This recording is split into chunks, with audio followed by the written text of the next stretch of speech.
শুধুমাত্র ইলেকশন করবার জন্য তো আমরা দায়িত্বটা নিইনি, যেটা আরও দুটো দায়িত্ব আছে, আমরা সেগুলো আসলে পালন করতে পারছি কিনা। কারণ আমরা দায়িত্ব নেওয়ার পর থেকে যার যত রকম দাবি আছে সব দাবি নিয়ে তারা রাস্তায় বসে যাচ্ছে, রাস্তা আটকে দিচ্ছে। এই দায়িত্বটা পালন করা তখনই আমাদের পক্ষে সম্ভব হবে যখন আমরা সকলের সহযোগিতা পাবো, আমরা সকলে মিলে এটা চিন্তা করছি।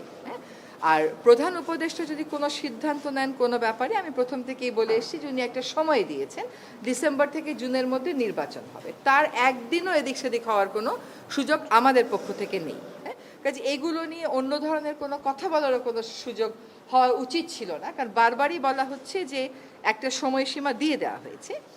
এখন কিছু কিছু গুরু দায়িত্ব তো আছে, সেগুলো পালনের সাথেও তো মাসের একটা সম্পর্ক থাকতে পারে।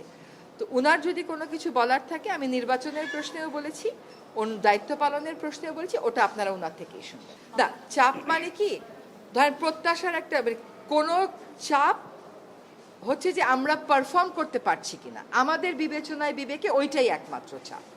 এর বাইরে আর কোনো চাপের জন্য, ধরেন আপনি এখন এক জায়গা থেকে আরেক জায়গায় মিটিংয়ে যাবেন, সচিবালয় থেকে যমুনা মিটিংয়ে যাবেন, যেতে পারবেন না, রাস্তা বন্ধ। কেন রাস্তা বন্ধ? সেটা তো আসলে অনেক সমস্যা এরকম আছে যেটা আলাপ আলোচনা করলেই হয়তো করা যায়।